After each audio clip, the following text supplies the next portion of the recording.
It it's going. All right. I wish I could say good to see you, but we could fill people in. Are we live? Yes, we are. I We are going. We I are don't live. actually see you, as you know, because we had a hard time with the whole technical thing. So I have a tablet facing backwards where I can't look at the screen. It was the only camera that I could get working. So, like I said to you, this is how people did these sort of webcasts in the 1850s. Yes, in the 1850s, absolutely. The webcast. They got on a horse and they rode It over. was steam powered, I Right. believe. So now, what you should know, I'm going to explain what the folks are actually seeing.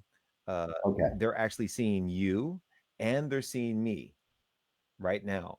And I'll watch it later and I'll get to You can't. see the post production You for can. my purposes. And when you start playing a song, I'm going to turn it around and everybody will see just you and they'll get to stop looking at me. And Okay. um so Jim, uh Yeah.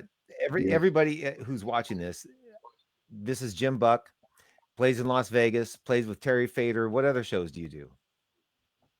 In recent years, I think one of the proudest moments I had was a stint with Paul Schaefer's Vegas band. We did about 20 shows. I do. I got to play with so many people doing that. It was like almost like being on a little mini version of the Letterman show. I mean, that's when I say recent year, like last year. That was a highlight. Yeah. A big highlight is my own band, the Jim Buck Band. We have like a two drummer, very Allman Brothers style thing. We had a sold out show at the Smith Center doing a tribute to Greg back in October, to Greg Allman, Yeah. and it was on a Monday night, which was really really amazing. First time out. I was really nervous because there's a local band I play with for many years, about a decade now. They've been here for maybe 30 years. The Lon Bronson Band. It's a very Tower of Power inspired funky horn band. Yeah. And Lon, has just like been amazing to all of us. Uh, and one of the things he did was when Greg passed, we kind of we both share this mutual love of Greg Allman. So I was already doing a lot of Allman Brothers in his band, and when he passed, we did a tribute with the Lon Bronson band with the horns and everything, with multiple singers. But then he set up this thing where he said, we're going to do I guess closer to the Allman Brothers in instrumentation. So, and with just me singing. And I've been doing that already for like with my band, with the Jim Buck band. So we did it at the Smith Center on a Monday night. It sold out. It was an honor to pay tribute to him in that beautiful little venue. But my band has been doing a lot of stuff with the New York and the Park MGM outdoors mostly. Mm. So they have these really nice stages set up with some sponsorship, and they'll put up the name of the band, or when I do a solo, my name on the screen. And it's people walking by, but they stay, because we'll fill every seat that, on a nice warm day, or even on a cold day. People, because Vegas is never that bad, So that's been a highlight for me, doing my own thing. We do some originals. We do a ton of Allman Brothers, and a lot of stuff that fits in that Yeah. vein. Well, now let me ask you this now. All of that, how now that we know all of that has disappeared, and It's you over. you and I were talking about that. How long do you think the all of Vegas is shut down, dark, completely shut out? That's my understanding. Yeah. And how long do you how long do you think we're going to go through this? Your guess is as good as mine. I mean, it's a national. I was about to say it's a national situation, but it's a global situation. Yeah. Yeah. The thing about a pandemic is that it's the world. There's nowhere to go where this threat doesn't exist. So, I'm just trusting the scientists to tell us when it's safe to go back to life again. So, I mean, when the MGM closed everything, I applauded, the people who are smarter than I am for making that decision for me. There's no option. I can't say no. I'm just going to go play, and well, there's no option. So, my job is to do what they say and stay at home and practice, Yeah. and do stuff in my yard and catch up on things that I haven't had time to do in a long time. I've been so lucky in this town to work constantly, and I really mean constantly for 20 years. You know, I mean, I've had years go by without a day off. I'm so lucky. Yeah. You know, and I'm lucky now. I'm alive. We're lucky to have this conversation. We're healthy. You know, our families are healthy. The people we love are healthy. You know, that's all that matters right now. So when the coast is clear and they tell us we can go play, we'll go play. You know, and that's what we do. Right. Gonna That's do what we that. live for. But in order to live for it, you got to be alive to do it. So let's Right. stay home and do our part. That's how I feel. Yeah. Jim, play us a song. A song. All right. You got it. I've decided that if there's any, sort of making the best of this situation that has come to me, it's that, the if not now, when, any cliche you can think of, live for today, whatever, whatever kind of cliche you want to plug in that means that. It's not a cliche anymore, so I guess what I mean by that is for an artist, for me, like I have this laptop in back of me that has about 12 or 13 albums that I've never let anybody hear of all original music that I've been stockpiling since 2008 when I got the machine, So, I guess what I'm trying to say is I'm gonna do an original tune Nice. because that's what matters to Right. me. Right. What matters to you. That's what I think a time like this brings out in everybody. And the way an artist interprets that is, I can only speak for myself. I don't want to sit on these tunes anymore. I want them out in the world, because, it's really easy to say, tomorrow's not promised. We can, you got to do what you got to do today. But it's pretty poignant now, isn't Right. it? Like that realization, Right. So, yeah, I guess that's what I'm going to do with my time is I'm going to do what I got to do. So I wrote this when I was 28 years old. And All right. I've threatened to put it out for a long time. I just turned 50.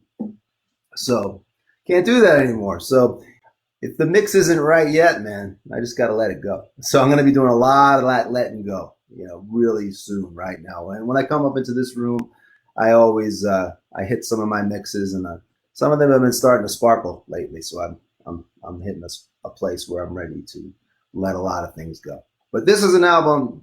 This is going to be from an album that I've been threatening to put out since I got this laptop. The album's called Homesick, and it kind of just talks of. I'm from Queens, so a lot of these songs kind of have this feel of like wanting to be somewhere I'm not. I guess So this one's called Coming Home to You, and I wrote this in New Mexico when I met the love of my life, Rhonda, and I think I was just young and kind of antsy, wanted to get somewhere, that I wasn't, and I was just writing this song about a future that was uncertain, and trying to look forward to that. So anyway, here's this one.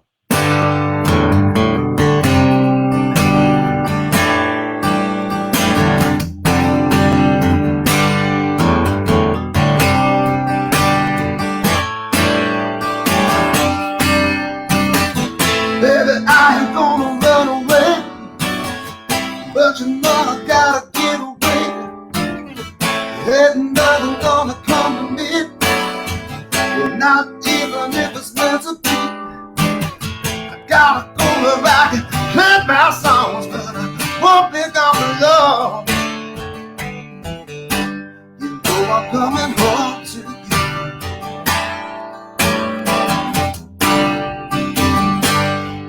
I'm coming home to you.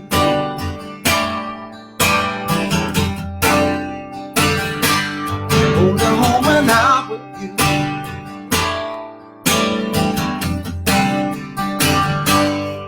I'm coming home.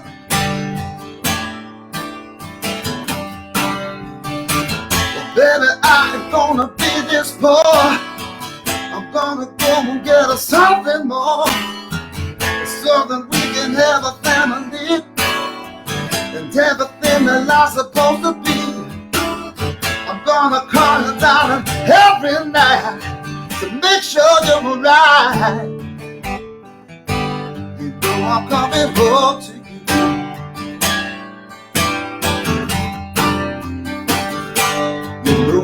coming home to you.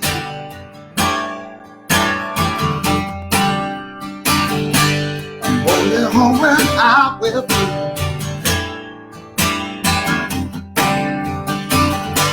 You know I'm coming home.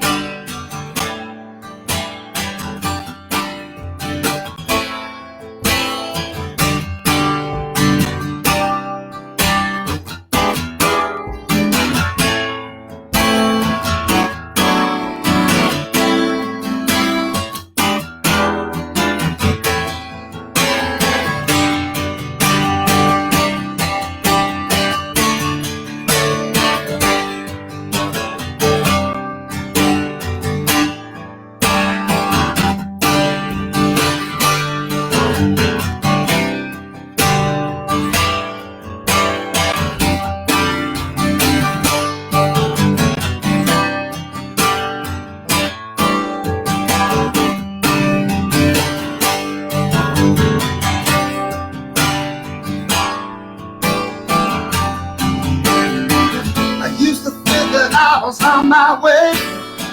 Well, now I'm on my way to 38. I thought something that I haven't yet, but this ain't all I'm gonna get. But little darling, I ain't gonna die without taking what's mine. So I'm coming home to you.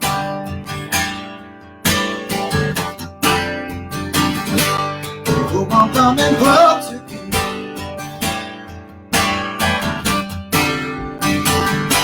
I'm only home when I'm with you.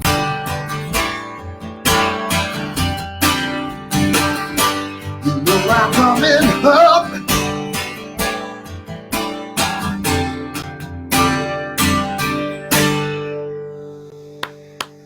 Yes, yes. No, this is where I need to insert. Um, I need to insert like live applause and all that sort of stuff. Thanks, Jeff. Well, man, thanks for giving me a reason to, comb my hair and go someplace, even if it's upstairs. And I'm serious about that. It sounds like I'm making a joke, but I'm really not. The ritual of getting ready for work is something that I, maybe took for granted. Yeah, I don't do that. yeah, None of us do. It's not just me. We all, not just musicians, we all feel this, But as a musician, I could speak for myself and maybe some of my fellow musicians. I know you're so busy, yeah. man. You wear so many hats. I want to be just like you. Oh, It's. I mean, you must. How are you feeling? How are you dealing with all this? I know you made a podcast show here. That must. You need to be busy too, right? yeah. Well, um, uh, I had a meltdown.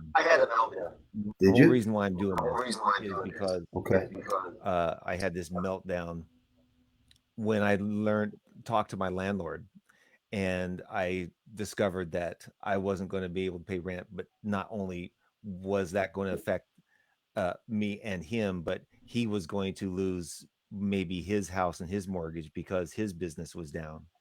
And knowing that he was going to maybe lose his home, and then I was adding to that. So it was affecting both our lives. And for the first time in my life, I had nowhere to turn.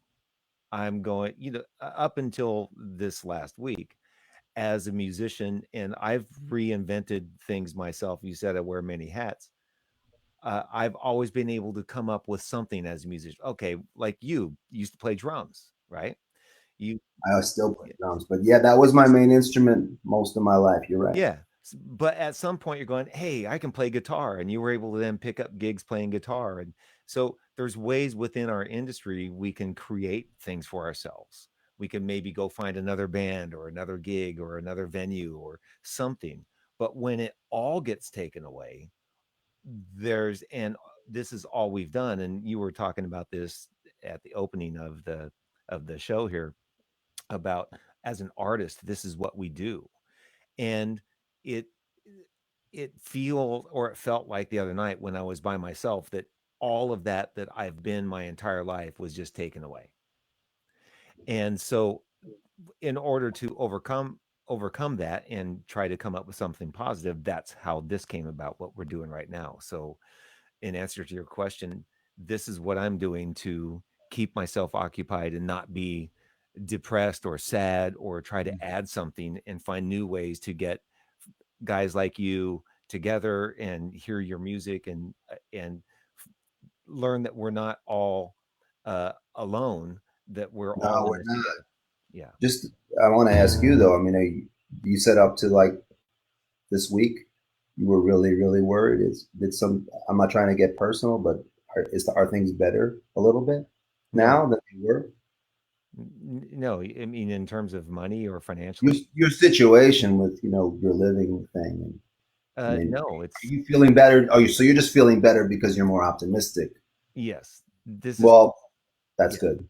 yeah, this is keeping me optimistic and keeping me occupied, and it's giving me something to do and not think about in a week or in 2 weeks or in 3 weeks. Uh, I may have to move out of the house, that I've lived in for 10 years, and my daughter is the only house that she knows. So, um, yeah, it's kind of rough, but it if I focus on that, it will just make everything worse. So the idea here is to focus on something positive, you know? And Yeah. and this is helping me be positive. Well, you're helping me too. Yeah. We didn't talk about any of this, so I did not know of this trouble that you're going through. So Yeah. man, I'm just really wishing for you here. Thanks. I the stuff that I've been through my whole life as a musician and as a band leader, and you said something really gracious to me a while back about how I always try to take care of people I hire. And Yeah, and you're the best. yeah, well, I thanks. don't even know how we met. I was trying to remember because I've Uh, worked for you like a number of times over the last decade, remotely. You're out in LA, and I'm here, yeah. but Well, I don't remember how we found out about each other. who gave me your? Oh, you know what? Who gave me your name is John Herrera Oh in wow, Phoenix. he's a great drummer Yes. and in Arizona. Yeah, in Phoenix. Okay, so Holy mackerel, that's how. yeah, all right. So here's this is how I my network of people extends all around the country, just with people knowing people. Yeah. And I'm in Phoenix doing a gig, and I'm asking around. Mel Brown was playing bass, and I said, "Do you know anybody in Las Vegas, musicians? 'Cause I need to hire a couple of guys to do this little show." And he says, "I don't, but my buddy John does." And John says, "Call Jim Wow. Buck." And that's how I got you and William Zappia and Yeah, Bill's been Dan. my band leader, by my musical director, Yeah, my conductor at Terry Fator for 10 years. yeah, And and our other that we'll talk more about that if you want, but yeah, but Bill's like one of my best friends, and also one of the most hilarious people I know. And he's been playing in my band lately too, up until there's no gigs, but yeah, that's gonna yeah. change. Well, John Herrera, the way I met him, I still don't know how he got my number. Actually, I was living in it was like my first year in Vegas, so this is like 20 years ago, and I was playing at the Mandalay Bay. Maybe that's how it happened. I was playing at the Mandalay Bay, my very first lounge gig that I got in 3 hours, by the way, when I came to Vegas to visit. And I got, wow. I'm going to oversimplify the story so it's real short, but basically I came to town. I met my wife in New Mexico. I'm from New York City. I thought I was going to just be in New Mexico for a minute to help my parents move there. And then the universe had other plans, and I'm so glad. And so that was 25 years ago. So 5 years into New Mexico, I'm needing a change, and we just drive to Vegas for the weekend. And I meet Jerry Lopez, who's like very well respected musician, and runs also wears a lot of hats. And he just sent me to the Mandalay Bay. He goes, "Oh, you're a guitar player. Go to the Mandalay Bay right now." So I went. They were finishing their last set by like maybe 2 in the morning or something. And they had me sit in, and they gave me the gig. And I started 10 days later, 6 nights a week at the Mandalay Bay. That's how I got here. Wow. And my luck has been mostly like that. But while I was playing in that lounge, which no longer is, well, up till now, has been converted to just like a bar, maybe with a DJ. I'm not sure, but it used to be a live music lounge in the center called the Island Lounge, right across from the House of Blues. I know you've done Mhm. quite a few gigs there, so you know where I'm talking. And and so there was this band called Turning Point. They were from Phoenix, and they played like kind of a smooth jazz, almost fusionish though thing. And I was so impressed. Again, going back to the original thing. Here they are Yeah. in a lounge, only playing original instrumentals, and I was like, "Wow, man, how are these guys doing this?" Because I'm in a lounge band playing covers like everybody else. And and I was so impressed by them. And I remember John Herrera, your drummer. Have you heard him play? No. No. Man, he's so good. And he's one of those guys, and this is before this was really trendy to do, where he would pick up a shaker while he was like playing with one hand with a stick on the kit and kind of incorporate this multi percussion thing. He sounded like two guys in one. And he did a lot of things like that, but it never seemed forced. It was always so musical you know. And then somehow, back then, it's just been so many years, I can't remember it, but I remember this is before Dropbox. This was before, I mean, I barely knew how to text, because you have to hit the button 3 times and all that, you know, and, and so this is before all the digital transfer of information was so prevalent. I mean, you could email, but I get this phone call, can you play our guitar player, he can't make it on their original gig. So they drop, like 2 CDs of original music in the mail, like overnight. Right. And I get it. And I think I had like a day to learn it. And I'm real good at writing charts and stuff, but I remember thinking, this is never going to work if I write any of this out. All I can do is play along with the stuff and just pretend I know what's going on. And when I get there, it's going to work. And I did that for like all night long. Just kind of like learned the gig because I wanted to actually know the gig. And I remember doing that, and it really went well. And I'm playing their original music because when you're learning original music that you've never heard, you don't have any reference. It's not like a song you grew up with. But that was the beginning of our friendship. And through the years, we have some mutual friends here in Vegas too, John and I. We even stayed at his place once when my wife went to Phoenix to do an art show. Such a gracious, beautiful dude, man. So Mhm. I got to call him. Yeah. Yeah. And That's the thing, man. You've been calling your friends more? yeah, yes. Me I too. I have been calling people, and the surprising thing is, I have this thing where people could call in. Somebody could call in my number. Here, let me do that. Somebody Okay. could call in and ask you a question if they wanted to. But uh, after I hang up from this, Mhm. somebody will call me. Like over the weekend, I've had more calls like, "Hey, I like what you're doing. I saw your thing." And I'll have these long conversations with people that I haven't talked to for a long time. And Yeah. we all get busy in our personal lives and stuff, and it's just like this. Now we have time, and musicians are calling me and going, "Hey, what you doing? How you doing?" And just like this. I had a few conversations on the phone yesterday with people I haven't spoken to in so long, and I love them so much, you Yeah. know. And I'm not going to call it a silver lining because this is an awful thing. Hey, But hold up. Somebody's uh, calling. do you think? Somebody's Hey, this is Mark Austin calling for Jeff News. that's uh are Mark, do you know that I'm doing a live stream right now? Are you? Hey, well, let's talk about some stuff. What are you talking about today? Well, I'm talking with Am I? this and Jim, can you hear him? Yeah, I can. How you doing? Okay, so Mark, Hey, Jim, what's going on? Nice to meet you. Mark Nice, nice to meet you. okay, so let me introduce the two of you guys. Okay, so Okay. Jim Buck is a great world class musician that lives in Las Vegas. And we were talking about, and here is the connection between the two of you. We were talking about how he and I met through a drummer from Phoenix. And Mark Austin is uh, a stage manager, director of plays, and all kinds of creative stuff. Lived in Phoenix for a while and knows a bunch of people in Phoenix too. So the minute he called, for some reason, I started thinking Phoenix. Maybe he actually knows Jim or somebody we're Maybe, yeah, talking he was about. listening into our talk about John. Yeah. Are you in Phoenix currently?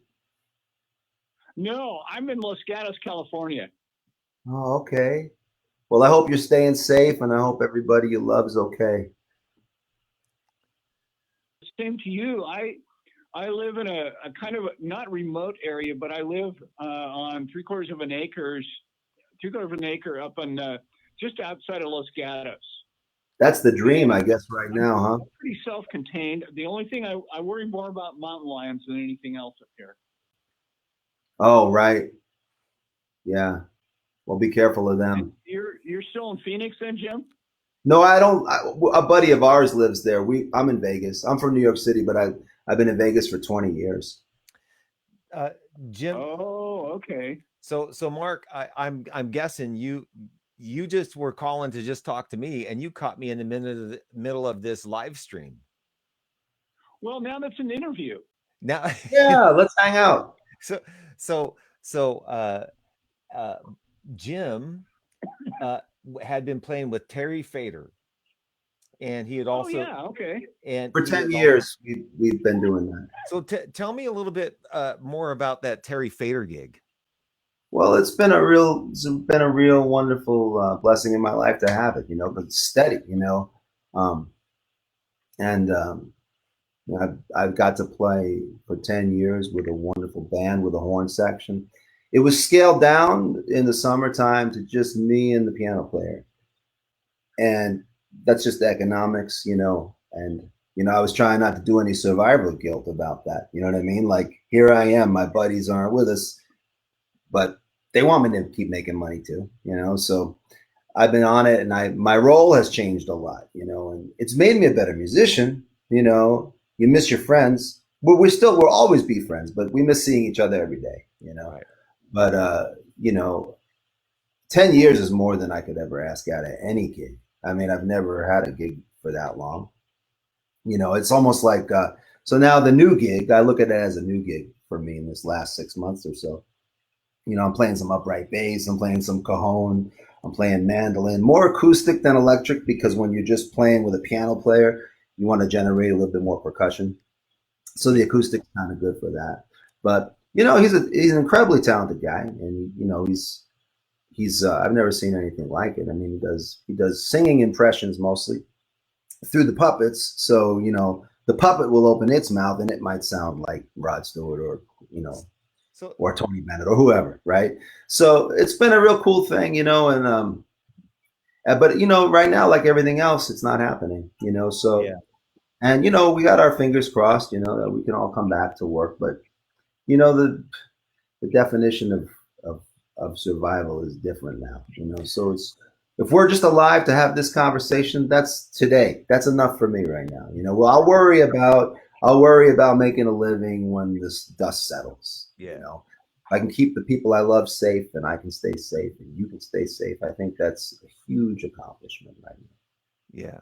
So let me tie Mark into this a little bit, because Mark worked at Google for a number of years and was in charge of some YouTube stuff. And whenever I have YouTube questions, I have been calling Mark. Oh, And nice. we were having this. Mark, have you been able to actually hear Jim? Yeah. Oh, yeah. Oh, Yeah, how I can hear beautiful it. is so how beautiful is this, that all this technology actually works. So Yeah. this one thing that I've been talking to him about. So right now, is, as musicians, how are we going to make money moving forward? If we get stuck in this situation where we're doing this live stream sort of stuff a lot, how do we make money? And Mark said, whatever I do, if I want to make money on this, I need to get off of Facebook, because Facebook doesn't necessarily generate income.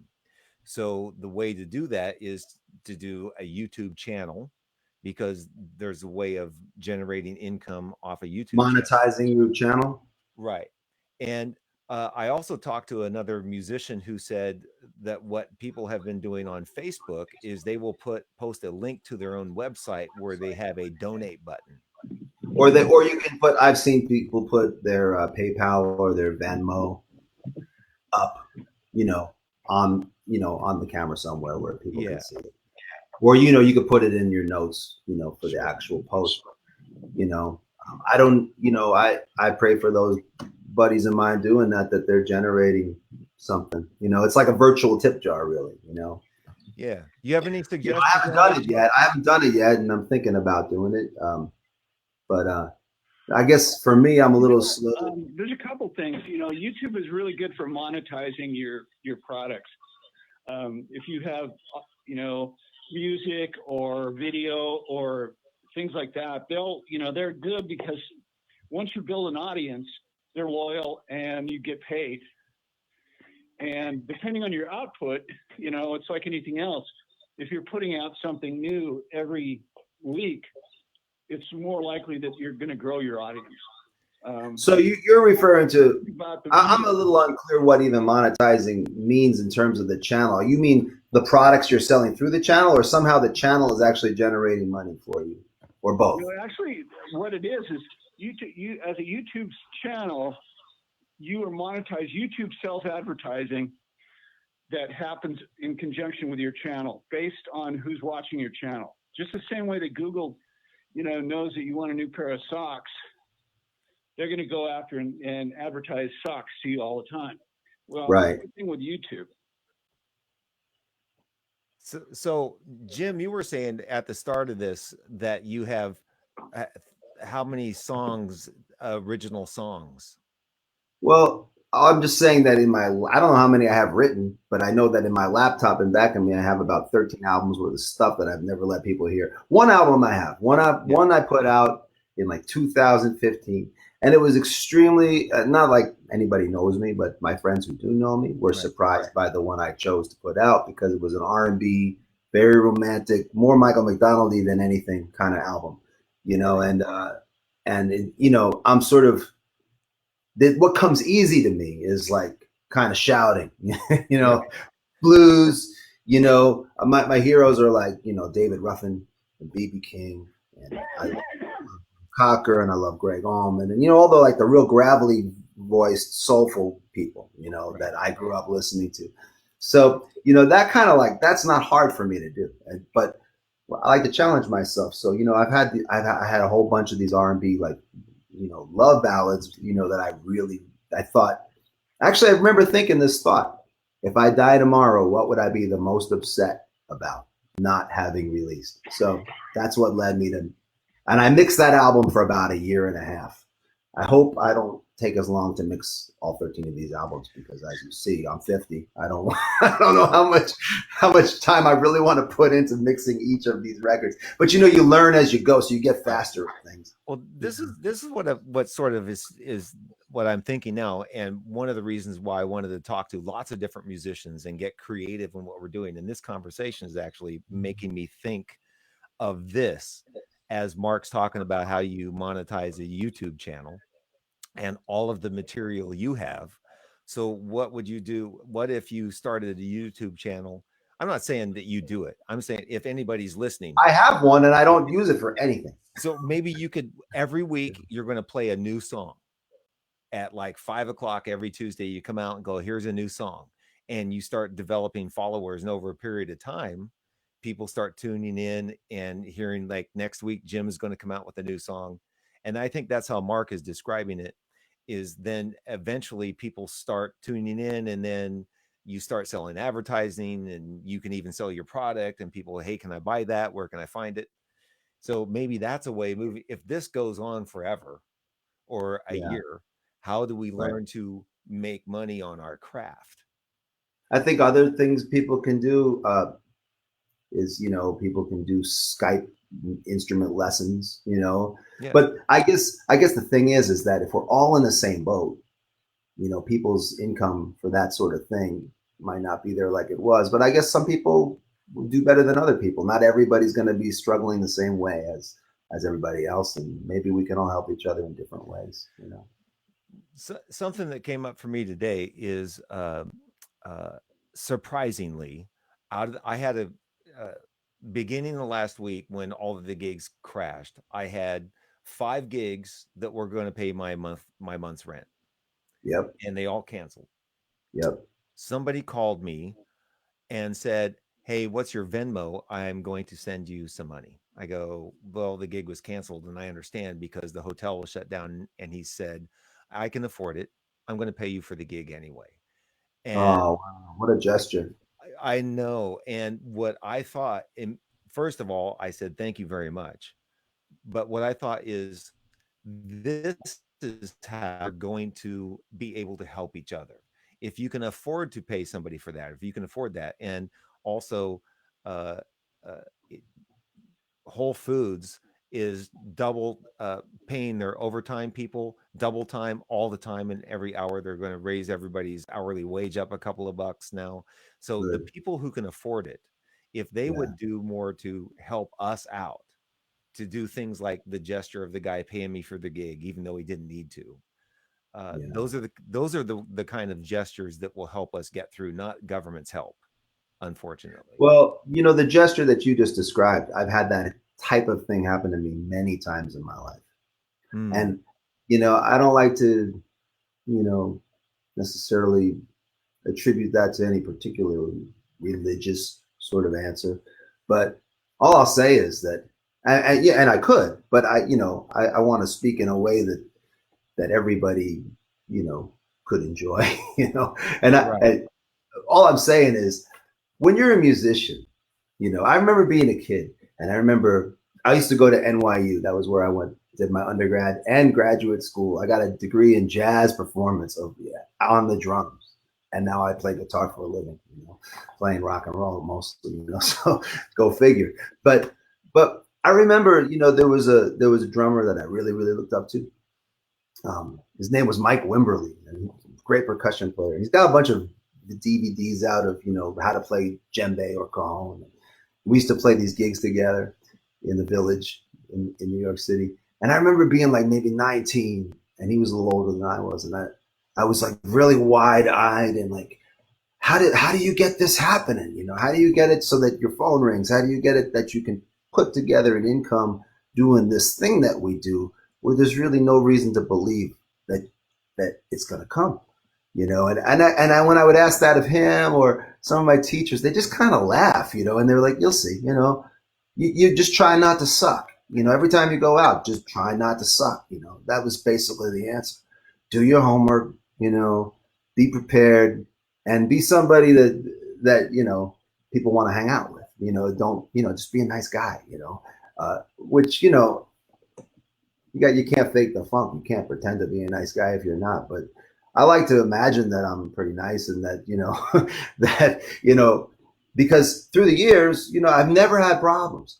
And at the moments when things were just had, I mean, things, we're musicians. Right. Even at a time with no pandemic, we've all gone through things where the bottom is dropped completely out, right? Right. And then something always comes and rescues you, and you can question it or you can just accept it. You can attribute it to the universe takes care of you, or you don't want to believe that. You can just say, well, it works, and don't mess with it. And all I can say is, for me, and I want to pass it on to you in your time, that where you're scared a little right now too, and we all are.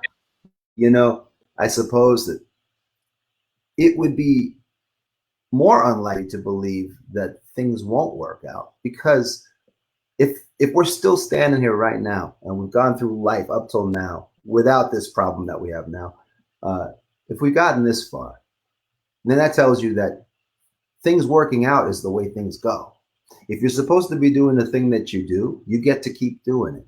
And if you're not supposed to be, you don't get to keep doing it. But because you've got so many years in, I got so many years in, you guys both, and me, it would be foolish to believe that it's not going to work out, because why would it suddenly stop working out? This is another challenge. This is a very incredible challenge. But the thing about, and I've been saying this, I want to say this to you guys. The arrow of time only moves in one direction, forward. You know, Right. from the Big Bang till now. When motion started and the universe started expanding and time began, right?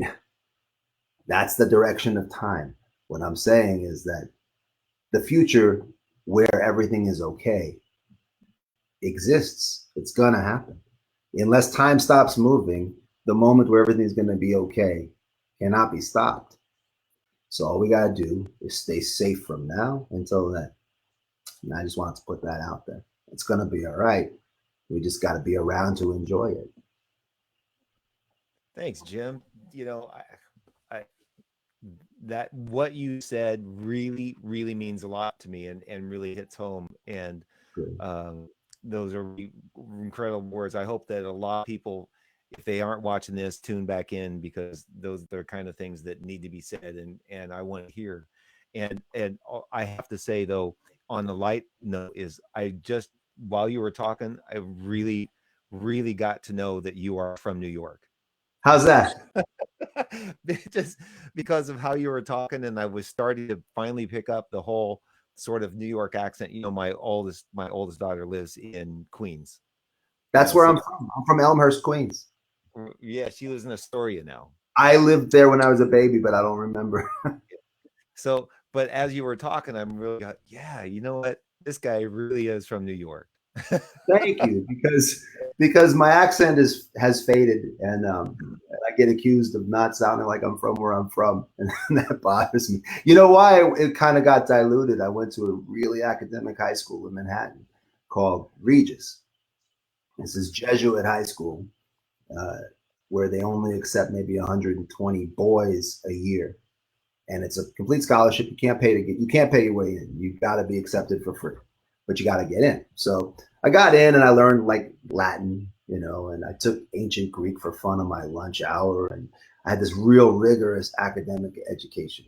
It was all college work from day one. Yes.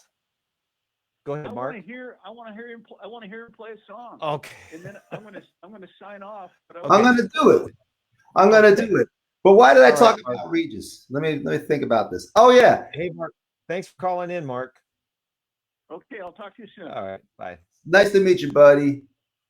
I'll play you a song, but I just want to finish telling you why I brought that up.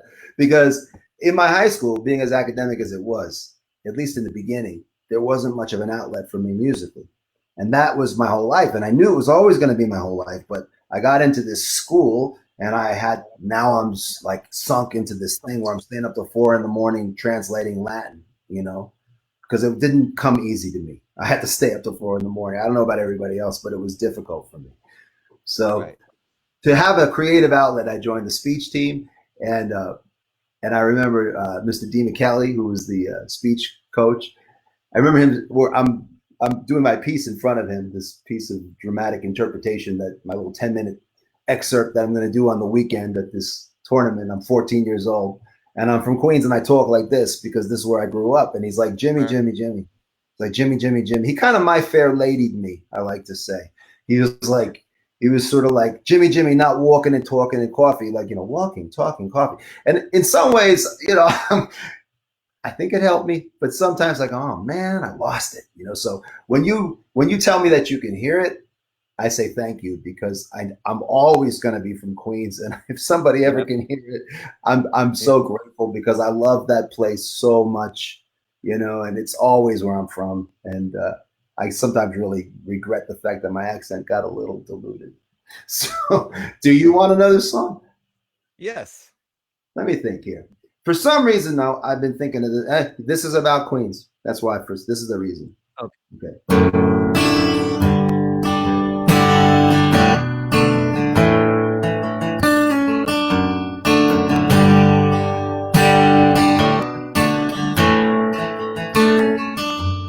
Wishing lately I was back home,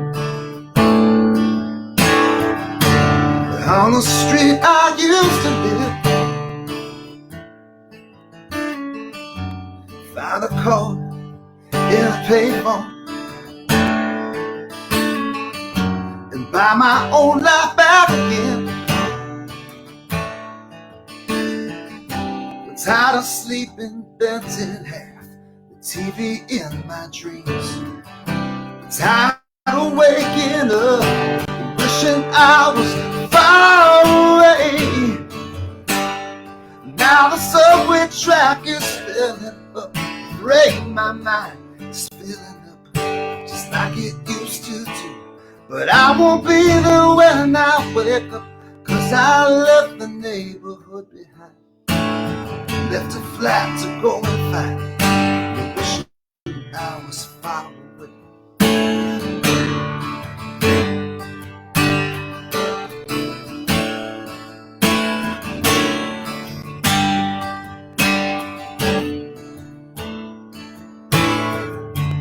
Little darling, don't you cry now. But it ain't like you didn't know. It took me so damn long to find you, but I can't find my way back home. I took the path from 9th Street one more time to say goodbye to Mikey's wife and their new babies. I was going far away. Well, down the basement we were sending out an SOS. They might get it. Gonna be big stars, but I won't be there when I wake up, 'cause I left the neighborhood behind. Left it flat to go and find. But wishing I was far away.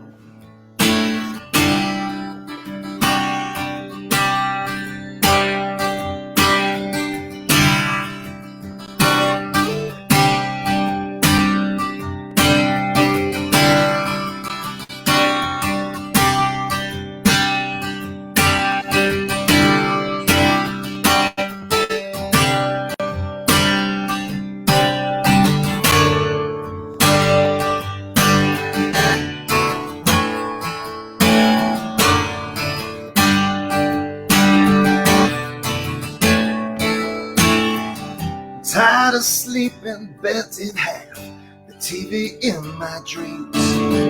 I'm tired of waking up, wishing I was far away, where all the colors of my life go washing down the street where I grew up. Carry my own house away, won't be there when I wake up, 'cause I left the neighborhood behind. Left it flat to go and find. But wishing I was far away. Far away. Far away. Far away.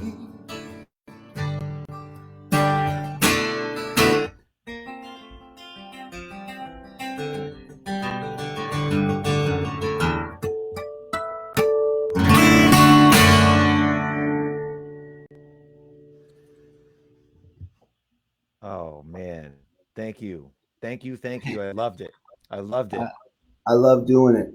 Yeah, I'm hearing the words a little differently under these circumstances, you know. So we're gonna be Yeah, okay, man. We're gonna be yeah, okay. yeah. So, I this conversation with you and being here with you has made me understand why you work so much and why you Really? always had so much plenty, Wow. because of the kind of person you are. Because my belief system says that we attract to us how we are and how we feel. I And believe based that. on the kind of person you are and what comes from your heart, that comes back to you threefold, triple, 100 times fold. And that's why I believe you work all the time. And everybody, the first guy that everybody think, oh, call Jim, because you're have integrity, you're a great musician and a great guy to be around. And that's what I think, uh, why people, when a young kid is starting out and he used to play and get a lot of work, the one thing that they need to have to start off with is the quality that you have. That as long as they can bring a level of musicianship to the table, they will always work. But if they don't have the integrity and qualities that you have, they can be a great musician and never work. Does Well, that make sense? it does. I'm honored by your words, and I want to hand them back to you. Because, Thank man, I mean, think about it, man. Like, you're like one of my favorite people, and when I think about it, we haven't really ever seen each other in person that many times. We've just a done, few. yeah, we've done, I think, 2 gigs together in person, and then this last year, you booked one that you couldn't do, and I want to play in Cajon because they had switched it to that, and so you let me do the Cajon thing, which was really cool because I'm really into it. And but you've always treated me so fairly. Oh, You've never nickel and dimed me. You've always made me feel valued. And in our business, there's a lot of times where you feel like people are devaluing you, and like you can feel that they don't want to pay you what you're worth. But regardless of money, you can feel that a lot of times people don't even want to treat you, you know, in a way that shows that they think you're worth something. So, you're just like one of those all time good dudes. And oh, thank so, if you're telling me what you're telling me, I want to say it back to you. And in this time, and if you believe in any sort of, what you put out is what you get back, whether you call that karma, whether you call that the law of attraction, whether you, whether it is, whether it is equal opposing forces pushing on each other, pushing back with the same, the same force, if you want to talk about it in terms of physics, I believe that all these things are true. you. Mhm. And I do believe that even though intentions and feelings and ways of being are not tangible, like punching your fist into a punching bag, it's going to exert the same force back on your fist, right? Um, Even though we're talking about intangible things, I do believe that physics applies to everything. So I think what you're saying is true. I thank you for even gracing me with that kind of compliment because I feel that about you. Oh, thank you so much. And uh, I get a little uh, self-reflective while I've been doing this and starting this. And Yeah, there's been a couple of times where I just got on and just talked, and I didn't have anybody to talk to. And I don't want to feel like this is about me. And I many times when I hear those kinds of things, I know I have to learn to accept, but I don't want people to think I'm trying to make this about me. And I am always I lost you uncomfortable on with that last one. Would you say you don't want people what? I I'm always uncomfortable thinking people are thinking I'm trying to make it about me. Or when somebody pays me a compliment, I have a hard time taking the compliment because I don't want to be I want to be so the opposite direction of being conceited, you know? I know, So and when I I'm don't like compliments either because I think I suck most of the time. Honestly, you know what I mean. And I think all musicians, that's what keeps us working towards the next level is to never be satisfied. But at a time like this, man, take a compliment, man. Enjoy one. yeah, right. You Yeah. deserve it. You worked hard for Yeah. it. Yeah. Thank you. Yeah. And you too. I mean, we we would not be where we are had we not. I mean, I'm like you, have a lot to be grateful for. Um, I've when I look back at how my life has been, and and how I heard you describe how life has been, my life has been pretty like handed to me on a silver platter. The way gigs have came to me and the way I've been able to navigate from one career, from being a drummer to a band leader to being a sound guy. And uh, even though I've been through hard times, if I look back in all honesty, it's really been really easy and things have been really lifted to me.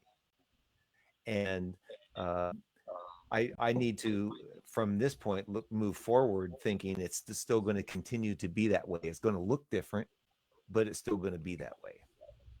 Yeah. That's because it's gonna work itself out the way it's gonna work itself out, whether you worry or not. So you may as well not. Right. Right.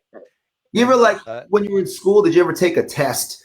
You studying for finals and you're like, you know, it's 4 in the morning and you're like stressed out, and you ever like remind yourself in those times, like I remember reminding myself when I was in school, all right, this time tomorrow, all this is going to be over. Whether I get through it well or if I pass the test, if I fail it, it's going to be over. The time is going to pass. I'm not talking about, I'm not trying to extend that analogy into survival here or anything. I'm just talking about a general idea that's helped me in my life. So, like, it goes back to what I said before. The time where it's over, the time where things are cool exists. All we got to do is walk into it, man. So, we got to walk into it in one piece, and it's going to happen. We can't avoid the passage of time. We can't avoid. So, you may as well just, you do better when you're not worried. So, the best you can do is to just keep centering yourself and find some things to laugh about and do some fun things and eat something that tastes good. Yeah. And this is one of those things that's helping me stay centered. Oh no, I lost Jim. I don't know if he can still hear me, but maybe. Are you still there, Jim? Uh, you know what? Well, uh, as we're wrapping this up, all I'm going to say is I'm not sure whether it can still be because his device just goes up. But we are a subject to the internet and the quality of internet we have, and it comes and goes. And Jim has left the room. Thank you, Jim. He may tune back in, but it's probably a good time to wrap it up anyway, and I'll reconnect with him. And those of you who watched, uh, send Jim a thank you note, his Facebook page, Jim Buck, and have a wonderful day.